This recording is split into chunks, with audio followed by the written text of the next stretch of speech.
It's Jeroslyn Javon here with the True 100, and I'm joined with the artist BizzE Blaze. All right, and you just dropped your project, Way Too Busy. I just dropped my project, Way Too Busy. It's on all platforms. It's turned up. Make sure y'all check that shit out. I got Too Busy out also. Shit, everything's out, man. Just run down on all platforms. What I like that you get like straight to the point. You know, it's 4 songs, dope songs. And they're not even like too long. So it's like I get in the vibe, I'm like feeling it, and then it just goes right to the next song.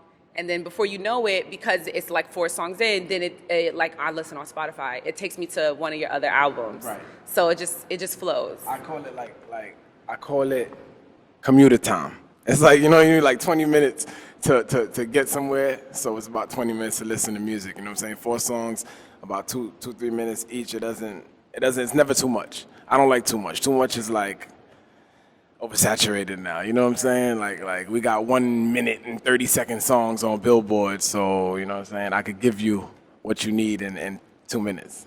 Exactly. So you're BizzE Blaze, but in my mind, I keep calling you the fake BizzE Blaze because on Instagram, it's the fake BizzE Blaze. Can you explain why you're the fake BizzE Blaze on social media? So everybody does that, so don't feel bad. And actual reason is because at the time when I first made my profile, there was so much there was actually fake pages of me out there. And then also, they said you have to do something to make your page your page. So I said, all right. And it was like, oh, why don't you just name it the real BizzE Blaze? I'm like, everybody is the real something. Right. So that's why I just went against the grain and did the fake BizzE Blaze.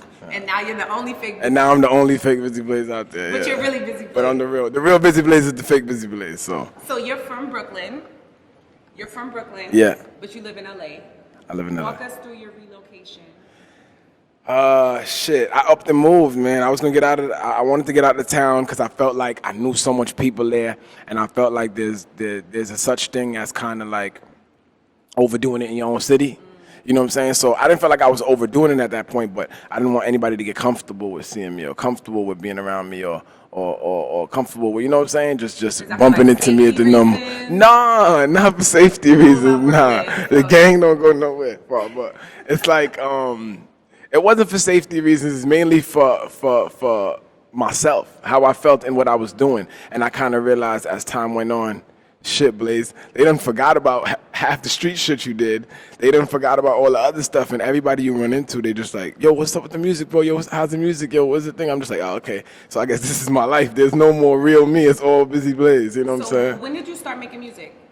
I started making music, I want to say I was about 17 years old when I started making music. I actually started DJing before making music. Oh, okay. Facts. Yeah, we was lit in the hood. I was a DJ. Back in the day. I did the parties back in the day. The S.C.U.M gang ran the whole motherfucking party scene in New York for a minute. Brooklyn, Flatbush shit, Flatbush the fuck up. I don't know if I can curse on here, but yeah, all right, so yeah. You was like a DJ with S.C.U.M gang originally? No, I was a DJ. See, S.C.U.M gang goes even deeper when it comes to that, right? But as for DJing, I was a DJ with a few of my homies who are actually a part of S.C.U.M gang. You might know one of them, Junzi J. He's actually still a DJ now. Okay. And my homie O. We started a DJ crew called YFO, Young Fresh Officials. And we just automatically had love in the hood. Like for almost anything we started, we had love in the hood. That's what's up. Yeah. And which part of Brooklyn are you from? I'm from Flatbush. Flatbush. Yeah. All right. That's why I say Flatbush the fuck up every time I get an opportunity. So, who are some of your musical influences that when you started making music, would you try to emulate their style, or they kind of just inspired you to even get in the studio? It's a funny thing. Let's say 2005, 2006, right, is when I super got into music. But believe it or not, I ain't listen to rap. I listen to nothing but reggae. Well, you know nothing what? but I can reggae. hear that. And the Shatta phases, you know what I'm saying? Like everybody was a Shatta where I'm from. Okay, that 05, 06. Because your music's very melodic. Yeah. And when I listen to you, I can tell that there's a lyrical ability, but because you're talking about real life things, but you're not rapping, like you're more of like singing. They had your bitch in the bench, she disgusting. She popping pussy while bandos is busting. That pull of the actor, the bitch started bugging. My hands on black, cause I'm thumbing through 100. I could be totally right. It's not all about bars, basically. It's about energy. It's about a mood. And stuff like that I learned from reggae music. Wow. Having my signature from as soon as I started making music. Ooh, ghost. All that is from reggae. You know what I'm saying? You get Bounty Killer coming, he be like, hey, oh yeah, no, like all that shit. You know what I'm saying? So it stands out. Yeah. Okay, no, that makes perfect sense. So now, since, like you said, how long have you been in LA now? I've been in LA 2.5 years. Do you feel that being in LA has furthered your career in music? Big fact. I'm gonna say that because LA's a very different city from New York, and I say this to all my people who's thinking about pursuing just their passion and leaving their city and pulling up to do it. Shit, see something different. You know what I'm saying? I went down to Atlanta before I moved out here, and I was super comfortable with Atlanta. I love Atlanta. Love it almost too much. You know what I'm saying? To where I'm like, shit. You know what? If I spend another couple months here, I'm gonna have like 2-3 baby mamas and like just be like the local, you know what I'm saying? Turned up niggas. I'm like, I gotta get out of here. I gotta get somewhere bigger. I gotta get somewhere where there's more. You know what I'm saying? LA's fucking huge. Not even just LA. California is huge. So I'm like, I gotta get somewhere where there's more. And I felt like I've done that. I came out here to double up what I was worth and who knew me, and I've been doing that since. So now, you briefly kind of touched on like kind of giving advice to other people that are aspiring to do music. Right. What would you say like during the come up process is a good way to make money as a musician? The way to make money as a musician is don't try to make money as a musician right away. That's the best way to start to gain something. Sit your ass down and do what you got to do. Get your money elsewhere. Invest into your music until it'll start to turn back and make money for you. Join little opportunities, I say. It all depends on your skill level. You know what I'm saying? Like, if you're a rapper, nobody really wants rappers to come write for them and shit like that. So you're not going to get in like that. You know what I'm saying? For the people I've written for, it's been through very, like, select situations, through the artist relationships, through other stuff like that. You know what I'm saying? No rapper wants to call you and say, yo, bro, I need help writing this. You know what I'm saying? And you touched on the next question I was going to ask you. Like, have you done any songwriting for anyone? And kind of walk us through, like, because there's some people who say, like, oh, you know what? I don't want to be an artist. Like, I just want to write songs for people. But they don't even know how to get there. To start. What would you a lot of people go through pubs. Pubs are cool. I'm not, like, locked in on the pub situation because I feel like that could hold you back. You know what I'm saying? They sometimes you sign pubs and they do all types of deals that say you can't do anything with yourself. Everything you cook up is for the pub situation. You know what I'm saying? So, like I said, I'm blessed enough to have gotten things through artist relationships and through people I know that's really locked in and certain opportunities like that. But for a startup writer, I say look to affect the local people in your city. You know what I'm saying? Look to get up with them. Niggas might not need help writing right away, but sometimes they need help just from somebody in the same field as them that knows they want the same things. And then before you know it, you catch yourself in the studio helping them write some shit. You know what I'm saying? So when you're saying like even like building relationships, walk us a little through that. Like you meet somebody who's another artist. Look out for them, BizzE. Blaze, one love to the S.C.U.M gang, you heard? A&R or whoever runs a label. What would you say are some characteristics somebody should have that would make somebody want to fuck with you and not be like, yo, like, you know, make somebody want to invite you around to the studio? I mean, this shit will forever be who introduces you to who, but it's also the ways you meet people too. Niggas don't do their research out here. And I'll tell you this because niggas don't know who nobody is. You understand? And that was a pretty ghetto sentence, but fucking what I mean by that is people don't know the people that are in certain positions. They only know the famous people. They only know the niggas who's putting their face out on Front Street. They don't understand the people that's in the office buildings. It's nothing to get somebody's name and just Google what they look like. You may have been standing right next to that nigga in the bar and you didn't even know it. You would have complimented that nigga on his shoes and he would have been your best friend. Because that's a lot of things. First I realized is these people realize that they don't have a lot of personal connections with people. The people that they meet are in business relationships, and the people that they meet keep them in business relationships. So if you meet them in a personal setting and it leads into business, it's just a plus for them. You know what I'm saying? It's automatic for them. They lead you into there faster, in a sense, yeah. All right, so now let's touch on some of the new music, because, you know, I'm a fan. Appreciate that. I had been, like, known you from, like, back in the... I'd known of you. I didn't really know you like that. but I knew of you. And I heard some of your stuff from like back when I was still at Old Westbury. But your recent stuff, I really, really am a fan. Like, I'm actually listening to it, and I'm like, oh, it's dope that I know him, you know? So it's cool. So now the song Respect is like my favorite. Yeah. Both Way Too Busy. And just within the song, it really just sounds like you dealt with like a lot of betrayal and like fake friendships. It happens. I feel like, you know, my biggest thing is I feel like a lot of people have dealt with a lot of betrayal and a lot of fake friendships, and it's very much necessary. So anytime I step into a setting, especially when I'm performing, I do that song first and I call it the anthem. I say, I just have an anthem I want to go by real quick. Let me tell y'all something. You know what I'm saying? Y'all may wake up preaching this in the morning, and I start off and I say that first line. You feel me? That's like, it's really catchy too. Just to understand that sometimes you got to make it all about you. You feel me? People will tell you, oh, you're being selfish. No, sometimes people don't realize how selfless they are until it's too late. So be selfish. Set those healthy boundaries to just propel yourself forward. So now let's go back. Well, for one, are you still in S.C.U.M Gang? S.C.U.M Gang is a lifestyle. You'll hear this shit in any interview you ever got where anybody from S.C.U.M Gang, they're gonna tell you this shit is a lifestyle, because the shit truly is a lifestyle. There's people a part of S.C.U.M Gang that are working people. There's people a part of S.C.U.M Gang that it meant something to. Society can't understand me. It meant something to a lot more people than just this music shit. You know what I'm saying? So niggas is forever part of S.C.U.M Gang, because society will, never understand us. S.C.U.M Gang for life. You understand? That's a fact. So now, who are some of the original members of S.C.U.M Gang? The original members of S.C.U.M Gang, I could go on forever, to be honest. But I'm gonna say a few of the artists and a few of like the biggest like socialites of S.C.U.M Gang.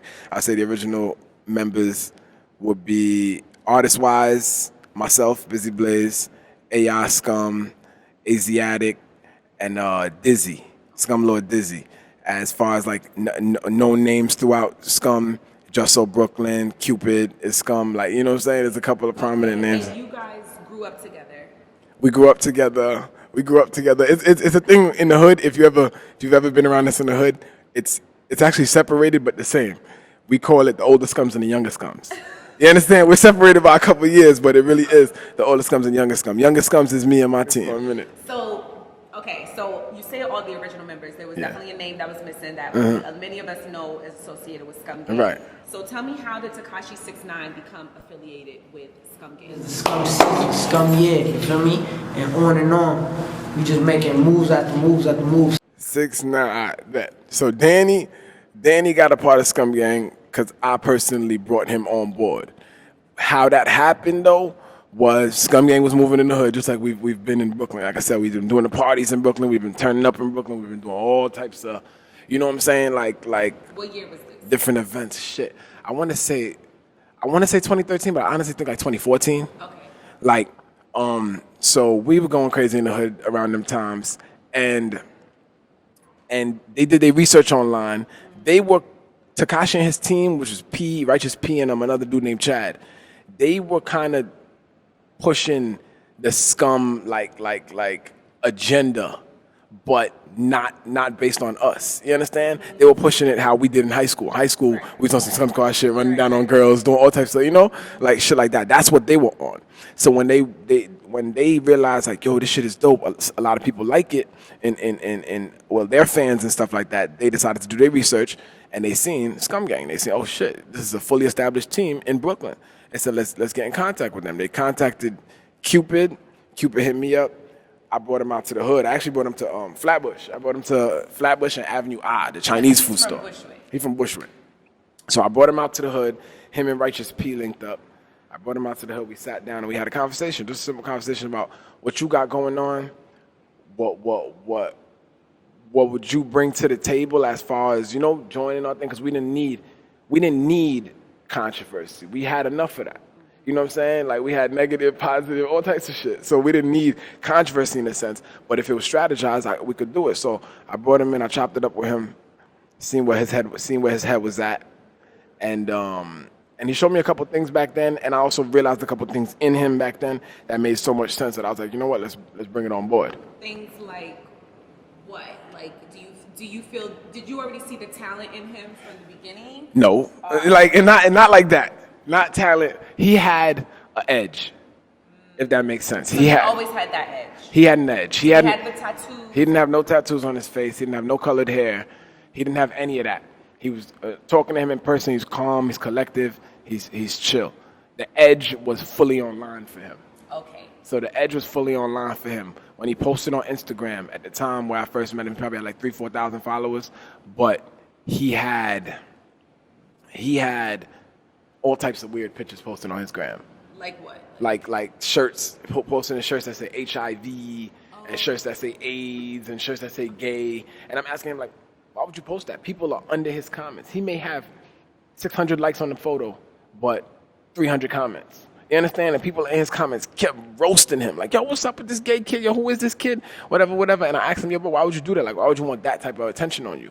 And he basically told me, like, look, I realized that when I post something trying to be normal, they don't show love. But when I post something like this, they rush it with attention. You understand? Is it not the same? So me realizing that in him, I was like, okay, that's a hell of a marketing edge when realizing good or bad attention is still attention. So what did you think of his music when he first got introduced to you? His music was never the thing. His music was never, his music till this day. I mean, he may have had songs that popped off for him, but his music till this day is still an aesthetic. It's just like raging. It's just like energy. You know what I'm saying? It's not based off the music. You know what I'm saying? Motherfuckers ain't really listening to it to say like, yo, it's crazy. He talked me through that situation. You know what I'm saying? Like, nah, like it's just an aesthetic. It's just an energy, and it's always been that for him. So, like, so what kind of work did y'all do together? Did y'all make any songs? We had some shits together. We had a couple joints together. My homie Papa Scum got a couple of them. They even got him on some old school project that they did. You know what I'm saying? Like Papa Scum wanted to do some tribute project to Wu-Tang and shit, and we was like, I guess. You know what I'm saying? So we got him on there. We got him on a couple other hooks, a couple other shit. But like I said, it wasn't like a tactic for us to get on. He was nobody. Scum Gang was already lit. Right. You understand? He was like coming to y'all. He was coming to us, and I only brought it on board not because of no following, not because of not because of even his marketing edge. I brought him on board because of how crazy they were willing to get. Wow. And I understood how important viral shit would have been then. You understand? It used to be nothing to go viral then.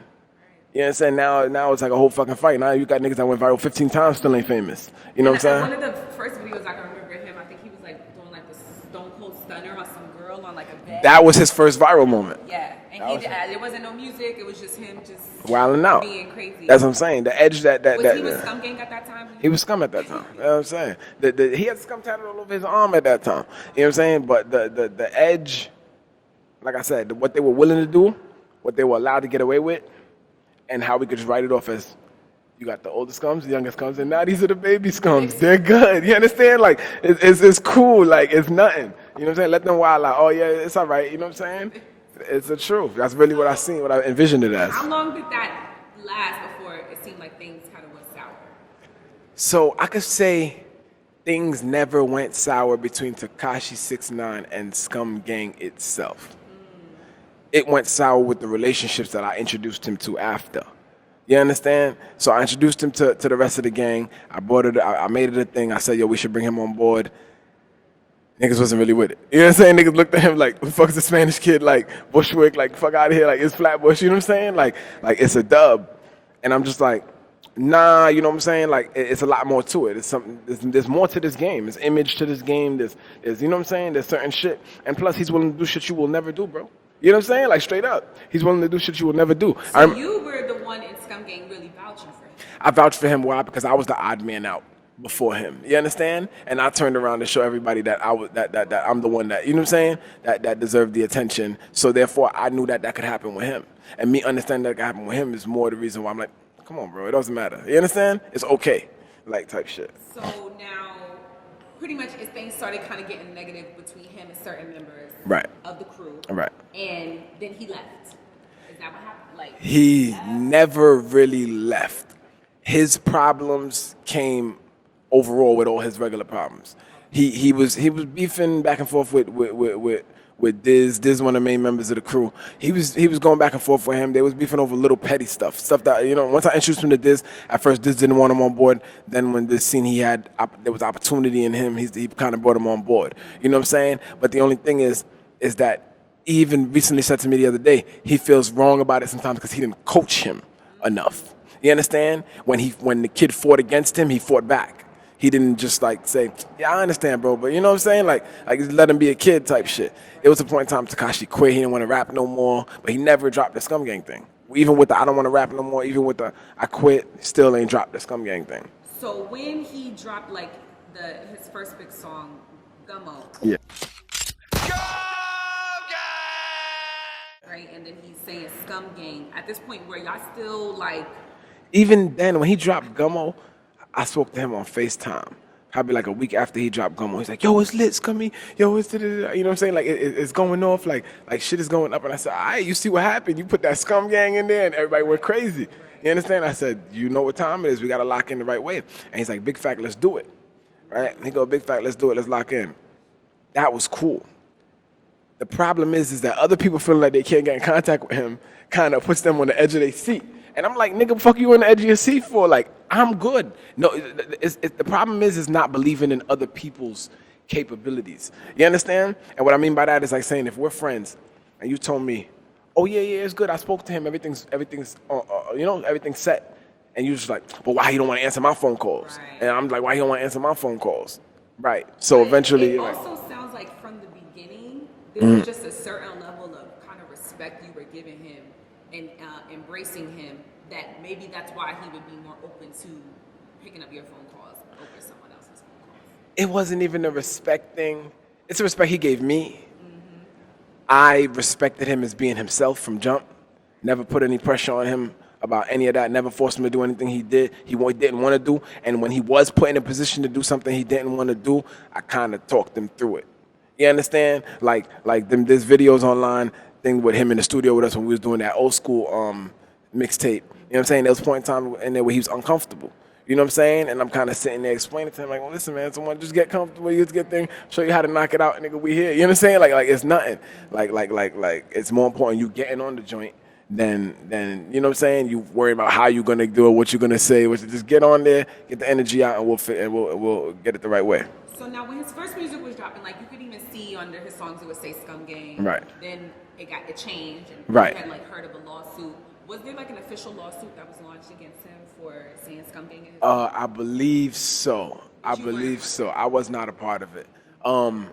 So yeah, like I said, the whole thing boiled over to why the reason why you don't see Scum Gang next to him in the Gummo video. The reason why the Gummo video isn't cripped out instead of blooded out is literally because his friction with Diz at that time kind of boiled over to just a consistent argument. You understand? Still not him shitting on Scum, just a consistent argument but between him and Diz. So a lot of things people don't even notice is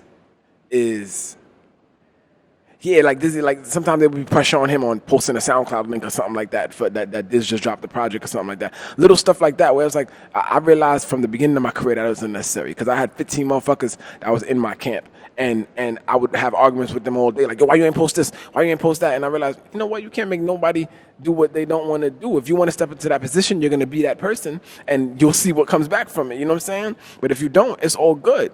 All you got to do is look to re-inspire. You understand? And that's all I look to do. When it comes to my team, I don't ask nobody for nothing. I just look to re-inspire. Niggas called my phone all last night because of that video that I just dropped. I didn't have to go ask them for nothing. You know what I'm saying? So it's like yeah, I told them they caused that friction, and that friction just kind of went back and forth. If you see when Tekashi first got back from like Germany or Prague or wherever he went, when he first got back, his consistent caption under every single post he had when he was showing the videos of him in Germany just screaming Scum Gang, every caption said, fuck your SoundCloud link. Oh. Wow. Every single caption said, fuck your SoundCloud link.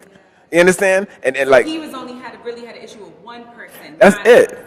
That's it. You cannot find any footage till this day of Tekashi saying fuck Scum Gang. Scum stand for Society Can't Understand Me. You know what I'm saying? And that's for all the troubled kids and all the kids that, you know, live day by day, just trying to get through their day. So now, when you look at the situation that happened between Tekashi69 and Treyway, do you think that it would have been a similar outcome had he stayed with Scum Gang?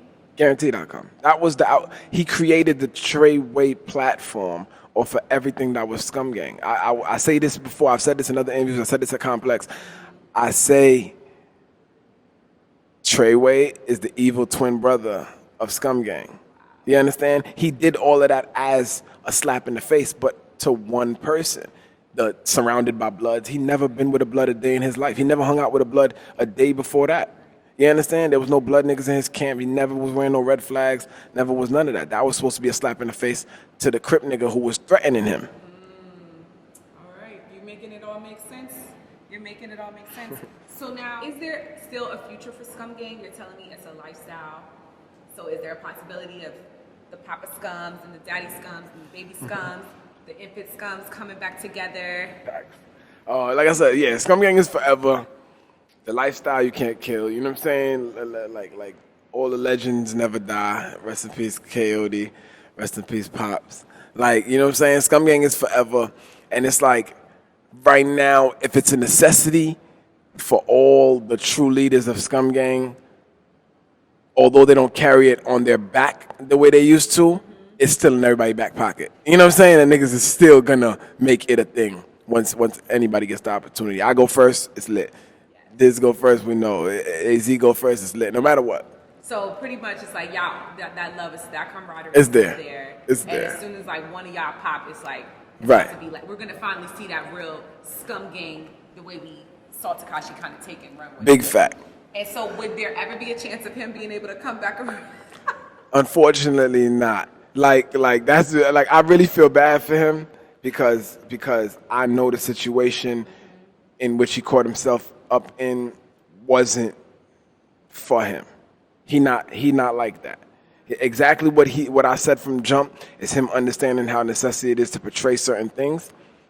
He understood how necessary it is to portray certain things. Him being in the car or certain situations, all the shit that roll out online, it's like you have to be from the hood to really understand some shit like that. You understand?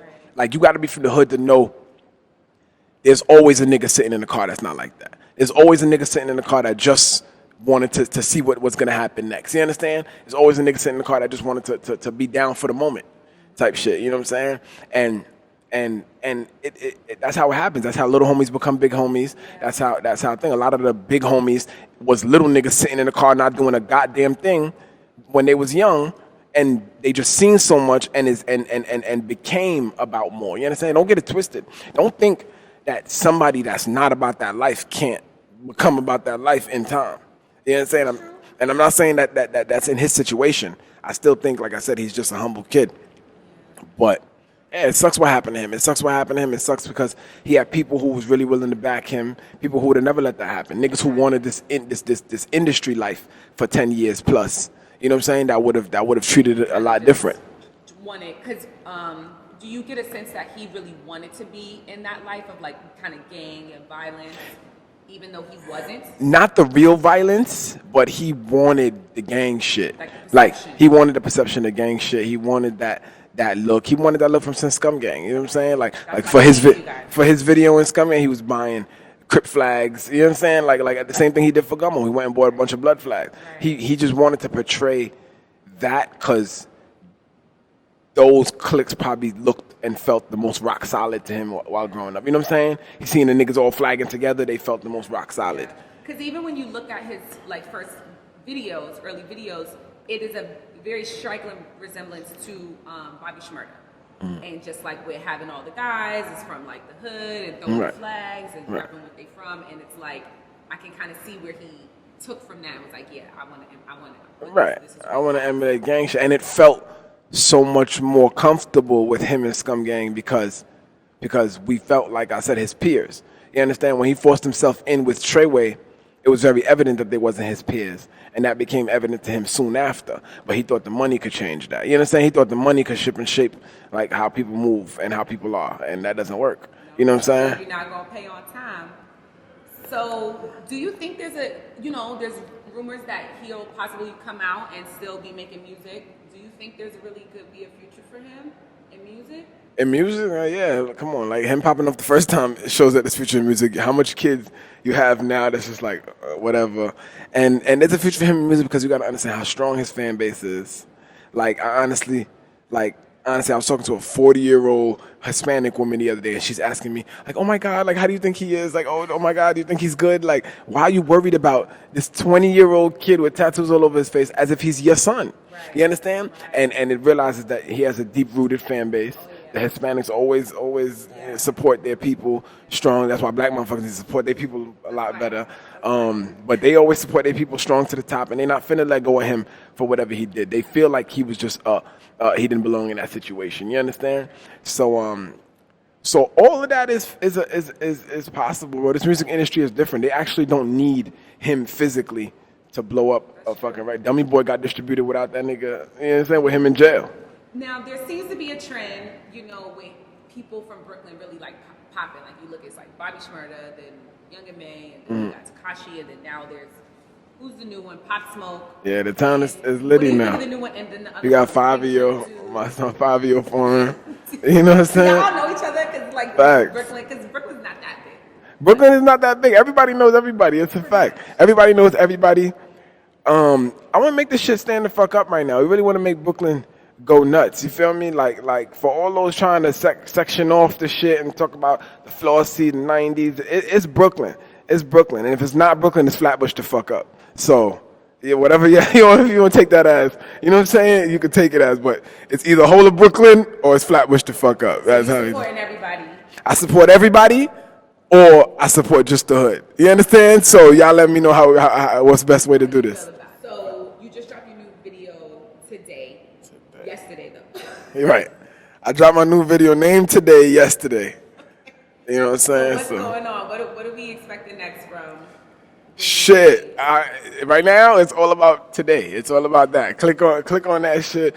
View that shit. Put your people on. It's turned up. You may see some of your favorite new rappers in there. Is that who they are? Because I'm telling you, y'all look cool as fuck. I was like, damn, I wanted to be in the video. But it was like only girls in the video. Y'all put. Yeah. You don't want to be one of them. Right. You don't want to. But it just looks fun. Like it looks like a fun vibe. Right. Good energy. Yeah. You know what I'm saying? I'm getting my boost back. I'm feeling the energy again. Sometimes it's like. Sometimes I'm down, but it's only because I'm human. You know what I'm saying? People don't realize how consistent I am in doing what I do. So my ups and downs go through my music with me. I hear it because I'm the same way, you know. And so it's like I'm like older now. I also relocated to LA from New York, and it's like sometimes we can get so in our head. Right. But it's like just allow it to happen because it's normal. Facts. Emotions, you're human. And then like once it passes, just like a cloudy day passes away, and then the sun comes back out, you're just like, all right, like let me just get back to my shit. And so when I listen to your music, that's what I hear. That's why I relate to it so much. I'm like, you know what, yeah, we got that energy. Today is more. That record is doing this thing, man. My homie JL shot that. Produced by my homie Dunk Rock. Dunk Rock been rocking with me for a long time, so I'm happy that he got this one in. You know what I'm saying? Like more shit. I'm telling you, bro. It's going off. Just enjoy this shit through the fourth quarter. Just turn up. You know what I'm saying? And you made it. That's it. You made it through the whole project. It's litty. All right, so I'm gonna get out the way. Woo! It's BizzE Blaze, aka the Kid Biz, and we keeping it true 100. 100. 100. Woo! Ghost!